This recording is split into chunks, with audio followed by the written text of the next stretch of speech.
Imagine this. You are hanging between life and death at 8,000 meters above the Earth. The air is razor thin. The cold can kill you within minutes, and every step feels like carrying the weight of your entire existence. Suddenly, you see a man, not a climber in a glossy expedition jacket, but a porter, a local man who carried heavy loads so others could chase glory, lying on the icy slope, helpless, freezing, abandoned. Would you risk your summit dream to save him, or would you walk past? This is not a hypothetical riddle. This is what truly happened on K2, the Savage Mountain, in July 2023. And the decision made by dozens of climbers on that day sparked outrage across the globe.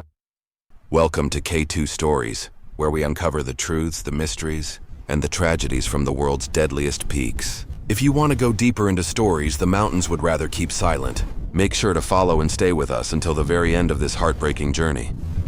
To understand why the tragedy on July 27, 2023, was so shocking, you first need to know the place where it happened.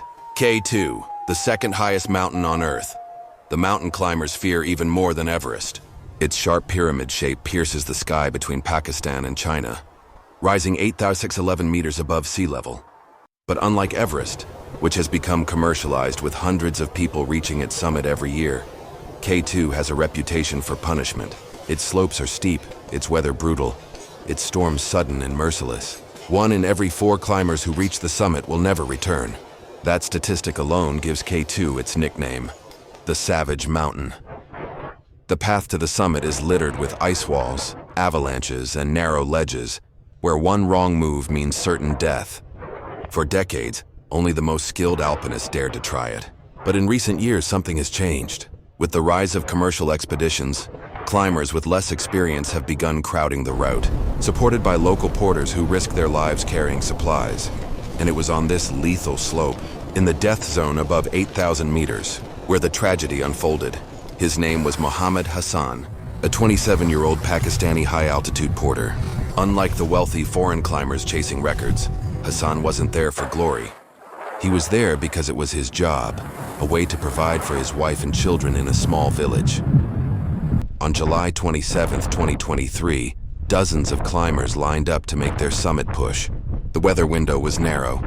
Everyone knew that if they didn't climb that day, they might not get another chance for weeks. But as they pushed upward into the death zone, disaster struck. Near the infamous bottleneck, one of the most dangerous sections of the entire climb, where a single rope clings to the side of a sheer ice wall beneath overhanging seracs, Hassan slipped. Accounts vary. Some say he lost his balance, others that his harness failed. Whatever the cause, he was left hanging upside down, entangled in the rope, gravely injured, freezing in the brutal wind. And here's where the story becomes unbearable. Instead of everyone uniting to rescue him, climbers began passing by. Video footage later emerged, shot by other climbers, showing Hassan dangling helplessly as people continued upward. Some tried briefly to help, but the effort required, in that thin air where even taking a step is exhausting, was immense. To stop, to organize a rescue meant risking their own summit dreams, maybe even their lives. So the line of climbers kept moving, step by step, past the suffering porter, past a dying man. Hours later, Hassan succumbed to the cold. His body remained on the slope, while many who had walked by celebrated their summits at the top of the Savage Mountain.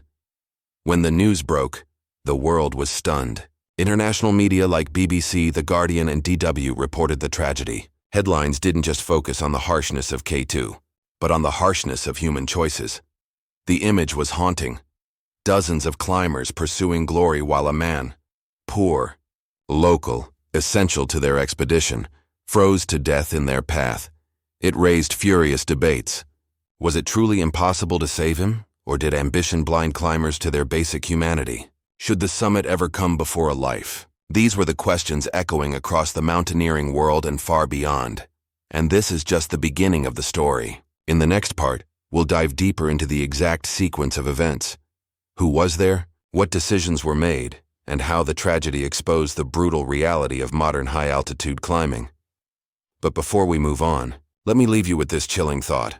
On the world's deadliest mountains, sometimes the greatest danger is not the ice or the storm, but the choices we make as humans. Stay with us. This story will shake you more than the cold winds of K2. To understand the tragedy, we must picture the bottleneck itself. Imagine a narrow, icy couloir, tilted at almost 50 degrees, where a single rope dangles along a vertical wall. Above it hang massive seracs, towers of ice the size of buildings, threatening to collapse at any moment. This is the deadliest section of K2. Climbers call it the graveyard. It is where most accidents happen, where avalanches sweep lives away, where hesitation can kill as surely as recklessness. And it was here, in this dreadful place, that Mohammad Hassan fell into disaster on the morning of July 27, 2023. Witnesses recalled that the night before, the line of climbers had already formed, everyone moving slowly toward their final push. Conditions seemed perfect, clear skies, little wind. But as dawn broke and climbers reached the bottleneck, chaos unfolded. Hassan, carrying equipment as part of his porter duties, slipped. Some accounts said his harness wasn't properly secured. Others claimed he wasn't outfitted with the same quality gear as paying clients. One fact was certain. He ended up upside down, tangled in the rope, his body swinging helplessly against the ice wall. His cries for help pierced the thin air. Those around him froze, not from cold but from shock. At that altitude, where every action drains precious oxygen, mounting a rescue is like asking someone to lift a car while gasping for air. Some climbers tried. Reports say ropes were adjusted, attempts were made to reposition him, but minutes turned into hours, and still he dangled there, frostbite eating into his exposed skin, his strength fading. Now imagine the scene. A long line of climbers, maybe 50 or more, waiting their turn on the narrow rope. Behind them, impatience built. Ahead, Hassan was blocking the path. To continue, they had to step around him, to literally climb past his body. And that is what many did. A German climber, who later spoke to reporters, admitted, "We tried, but we couldn't do more." He was hanging in a place impossible to reach. People had to go on, but others disagreed. Some said climbers prioritized the summit over humanity. Video footage later broadcast worldwide showed individuals clipping past Hassan's struggling body as though he were an obstacle on the route. The image was devastating. A man dying while others pressed forward toward glory. High-altitude deaths are rarely sudden. More often they are slow, merciless. For Hassan, those hours were agony. Witnesses said he moaned, his voice weaker with each passing moment. He tried to move, but frostbite and hypoxia, lack of oxygen, paralyzed him. A small group stayed near him, offering minimal aid, but the environment was cruel. In the death zone, to linger too long means to gamble your own survival. Eventually, even those who tried had to move on. By midday, Hassan was motionless, frozen in the same position where he had fallen, and above him, the summit push continued. Later that day, climbers stood triumphantly on the summit of K2. Photographs captured smiles, flags, and raised arms against the blue sky. For them, it was victory. For Hassan's family, waiting far below in their modest home, it was the beginning of unending grief. The contrast was haunting. At the very same moment, one man's life ended. Others were celebrating triumph. When they descended, most passed by Hassan's lifeless body again, this time in silence. He remained there, frozen on the slope, another addition to the long list of bodies K2 has claimed. When survivors returned to base camp and eventually back home, questions erupted. Why was Hassan there in the first place? Reports revealed uncomfortable truths. He was not a seasoned high-altitude porter like Sherpas on Everest. He had little technical training. Some climbers said he was poorly equipped, without proper boots or protective clothing. He had been hired to carry supplies, heavy loads, for a foreign team chasing the summit. This detail sparked fury. How could someone so unprepared be placed in the most dangerous section of K2? Was his life considered expendable because he was just a porter? The debate burned hot. The mountain was savage, yes. But perhaps what shocked the world most was the savagery of human choices. And this is where the controversy deepened. Because soon, videos, eyewitness accounts, and media headlines began painting vastly different versions of what happened, and whether Hassan could, in fact, have been saved. But before we dive into those clashing narratives, remember this chilling truth. On July 27, 2023, a man didn't just die from the mountain. He died in plain sight while others walked past. The tragedy might have remained another quiet death on K2, known only to climbers and locals, if not for one detail: video footage. Climbers carried cameras, as they often do, to document their summit attempt. Later, those clips spread on social media, broadcast by global outlets. What the world saw was unbearable. Hassan, dangling upside down, trapped in the ropes, still alive. And climbers, one by one, stepping over him, clipping around him, continuing upward. The images ignited a storm. Newspapers from BBC to The Guardian to DW ran headlines questioning the morality of those climbers. Talk shows debated it. Social media exploded with outrage. The question echoed everywhere. How could dozens of people walk past a dying man? Faced with criticism, climbers who had been there began speaking. Some defended themselves, saying rescue was impossible at that altitude. One Norwegian climber interviewed later insisted, "We tried. We cut ropes, we tried to reposition him, but he was too injured, too frozen. The terrain was too dangerous. Staying longer would have meant more deaths." Others echoed the same. At 8,200 meters, the so-called death zone, human strength is nearly gone. Carrying even a small load feels impossible, let alone dragging a man to safety. But for many listening, those explanations didn't erase the haunting image of people climbing past Hassan as if his life were secondary to their summit dream. Another controversy emerged. Why was Hassan there at all? Some climbers claimed he wasn't an experienced high-altitude porter. He lacked proper gear. Reports said he didn't even have crampons, spiked shoes essential for gripping ice. So why did his employers take him up the bottleneck? Some suggested he was pressured to carry loads beyond his training. Others accused expedition companies of exploiting cheap local labor while giving foreign clients the best support. For Hassan, the reason was simple and heartbreaking. He needed money for his family. But the system that put him in such danger, untrained, under-equipped, expendable, became a target of global criticism. This was the most painful debate of all. Mountaineers, journalists, and ordinary people around the world asked, was there truly nothing anyone could do? Some argued that if climbers had joined forces, set aside their summit attempts, and worked together, Hassan could have been lowered to safety. After all, rope techniques exist for rescues, but others countered, on that slope under those seracs, in air so thin you can barely think, a rescue attempt could have doomed everyone. Even professional Sherpas sometimes cannot save a fallen climber in the death zone. And yet, the haunting image remained, dozens of people each making an individual choice, collectively resulting in one man's death. The tragedy of July 2023 became more than just Hassan's story. It became a symbol. Critics said it revealed the dark side of modern high-altitude climbing, a sport once about courage and exploration, now about commercialization, record chasing, and sometimes ruthless ambition. On Everest, long lines of climbers are now infamous. On K2, the same pattern is emerging. Crowds of clients following fixed ropes, dependent on local labor, each desperate for their summit photo. In that environment, the tragedy struck a nerve. Hassan wasn't just a man who died. He became the face of uncomfortable truths, the inequality between rich clients and poor porters, the willingness to prioritize summits over humanity, the brutal reality that sometimes in the death zone, morality suffocates before oxygen does. Back in Hassan's village in Pakistan, his wife and children received the news with silence that spoke louder than any headline. They had lost a husband, a father, the family's provider. For them, debates about whether he could have been saved didn't matter.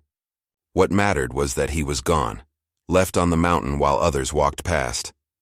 The global outrage reached them, but so did support, donations, messages, and promises of help. Yet nothing could fill the absence Hassan left behind. And as the world argued about what happened, another layer of mystery emerged. Eyewitnesses didn't agree. Some claimed Hassan was still alive when many climbers passed him. Others said he was already beyond saving. The truth, like the mountain itself, was shrouded in ice and fog. In the next part, we will untangle these conflicting accounts, look at who said what, and explore whether the tragedy of July 2023 was an unavoidable accident or a preventable failure of humanity. But remember this, sometimes the harshest judgment doesn't come from the summit or the storm. It comes from the eyes of the world, watching what we choose to do when another human life hangs in the balance. The helicopter finally lifted off from Skardu, its blades slicing the thin air as it prepared to thread through the valleys toward Camp 4. Inside sat Sajid Sadpara, the son of Pakistan's most legendary mountaineer, Ali Sadpara. He had grown up in these mountains, and he understood the weight of loss better than most. When the call for help came, the news that a porter had fallen and been left behind, Sajid didn't hesitate. He knew what it meant to fight for survival above the clouds. The helicopter made a risky landing at Camp 4, a narrow shelf of snow and rock, battered by merciless winds. Sajid stepped out, his face wrapped tightly against the cold, his eyes scanning the slope ahead. He had only one thought: find him. Guided by a few climbers who had witnessed the fall, Sajid began moving across the icy expanse. The place where the accident happened was treacherous, just below the bottleneck, where avalanches and collapsing seracs were a constant threat. There, at the edge of a sharp drop, Sajid spotted something, a flash of color beneath a coating of snow. It was the porter. His body lay twisted, partially buried, his face pale from hours of exposure. Sajid dropped to his knees in the snow, his heart heavy. He knew right away that the man was gone. But Sajid also knew what had to be done. He dug his hands into the ice, clearing the snow away, whispering quietly as though speaking to the departed soul, "You will not be left here." With enormous effort, Sajid pulled the body upright. The lifeless weight was staggering, but Sajid braced his legs and began dragging the porter across the slope. Step by step, breath by breath. The mountain resisted. The altitude squeezed his lungs, but he pressed forward. Behind him, a few other Pakistani climbers joined, each one determined to bring their brother home. Together they tied ropes around the body, inching their way down the slope, refusing to let the mountain claim him forever. The sight was heartrending. A man who had once carried others' burdens now being carried himself, with the dignity he had been denied in his final hours. News spread quickly. Word reached base camp that Sajid had recovered the body, and soon international outlets picked up the story. Photographs circulated online of Sajid and his small team, hauling the lifeless porter across the ice. To some, it was a symbol of compassion and honor. To others, it was a painful reminder of how expendable porters had always been treated on these mountains. Debates ignited across the globe. How could dozens of climbers march past a dying man? Why was no real rescue attempt made when he was still alive? Had human ambition overshadowed human decency? On mountaineering forums, some defended the climbers. At that altitude, every second is survival. You cannot expect someone to risk their life for another. Others condemned them fiercely. If you walk past a dying man and do nothing, what does reaching the summit even mean? The controversy only deepened when videos surfaced, showing climbers stepping around the fallen porter while continuing their push for the top. The images were stark, haunting, and impossible to ignore. For Pakistan, the tragedy cut deep. Porters were not just workers. They were fathers, sons, brothers, the backbone of every expedition. Without them, no foreign climber would ever set foot on the higher camps of K2. Yet their names were often forgotten, their deaths mere footnotes in expedition reports. Sajid, exhausted but resolute, helped transport the body back down to base camp. There he paused, looking out at the towering slopes of K2, his voice breaking as he said to the gathered climbers, "This man carried loads so that others could climb their dream. But when he fell, he was left behind. That is not how we treat our people. Not on this mountain. Not anywhere." His words struck like a cold wind through the camp. Some lowered their eyes in shame. Others nodded silently, recognizing the truth. The porter's body was eventually returned to his village, where his family wept as they received him. The villagers carried him to his final resting place with prayers and tears. For them, he was not just a porter. He was a hero who had given his life in the service of others. Meanwhile, the international climbing community was forced to confront uncomfortable questions. Was the pursuit of glory on these deadly peaks worth more than a human life? Would climbers reevaluate their priorities after this tragedy? Or would the cycle repeat the next season? The answer, as always in the high mountains, remained uncertain. But one thing was clear. The story of the forgotten porter of K2 would not be buried beneath the snow. His fate had sparked something larger than himself, a debate about ethics, respect, and the true meaning of adventure. And at the heart of it stood Sajid Sadpara, a man who had already lost his father to the mountains, now refusing to let another soul be abandoned. His act of courage reminded the world that even in a place where survival often demands selfishness, humanity still has a place.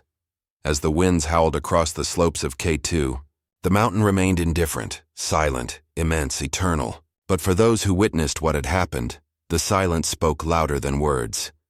The tragedy was no longer just about one man's death. It had become a mirror, reflecting back on everyone who dared step onto the savage mountain. What kind of climber are you? And more importantly, what kind of human are you? The story of the porter who froze on K2 did not end with his burial in his home village. In many ways, that was only the beginning. His death became a symbol, a question mark that refused to fade, haunting every climber who gazed at the savage mountain.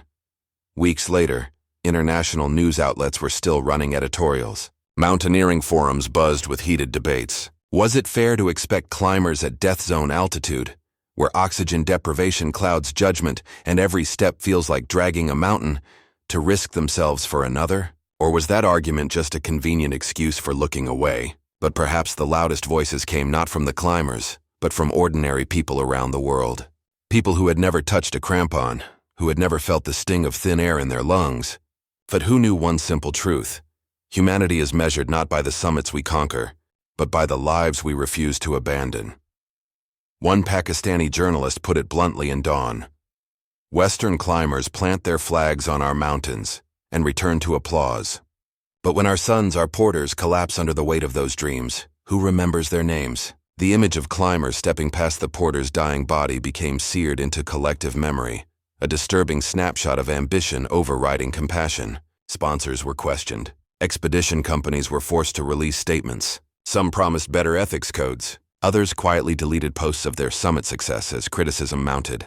And yet, amid all the outrage, there was one detail that most could not ignore. It had taken a fellow Pakistani, Sajid Sadpara, to restore dignity to the fallen man. Sajid's name spread beyond mountaineering circles. To many, he became not just a climber but a symbol of integrity, someone who had chosen humanity over glory. But here lies the cruel twist. The very mountain that made Sajid a hero was also the one that had stolen his father, Ali Sadpara, just 2 years earlier. The parallels were impossible to miss. Both father and porter had been claimed by K2. Both deaths had sparked international attention, and both left behind families still waiting for answers. The mountain, silent and indifferent, stood as the backdrop to these tragedies. It did not care for politics, for outrage, for hashtags. K2 simply was beautiful, brutal, merciless. And this is where the story forces us to turn the mirror inward. Because while it is easy to condemn those climbers, while it is easy to share a viral video with outrage, the truth is more uncomfortable. Every one of us faces moments in life when ambition collides with compassion. When pushing forward seems easier than stopping to help. When we convince ourselves that survival, success, or personal gain justifies leaving someone else behind. That is the legacy of the porter's death. Not just a cautionary tale about mountaineering ethics, but a universal reminder. The mountains may magnify these choices, but the choices themselves exist everywhere. In offices, in streets, in families, in communities. So the question is not just, would you stop on K2? The question is, do you stop in your own life? Do you notice the people who are quietly slipping, collapsing under invisible weights? Do you pause when others are rushing forward? Do you choose to carry someone else's burden when it would be easier to look away? That is what makes this tragedy more than a headline. It is a challenge, a mirror, a reckoning. And as long as people keep climbing K2, as long as climbers strap ropes to ice walls and dream of summits, the ghost of that porter will remain on the slope, silently asking every climber, what kind of human are you? Here on K2 Stories, we don't just tell mountain tales. We tell human tales, the victories, the failures, the controversies that echo far beyond the peaks. Because every story carved in the ice holds a truth about all of us. So if this story moved you, if it made you pause, reflect, or question, then don't let it disappear into the snow. Hit the like button, share it with someone who needs to hear it, and subscribe to K2 Stories, because the next chapter may be even more shocking, more inspiring, and more unforgettable. And who knows, the story you hear here might just change the way you see not only the mountains, but yourself.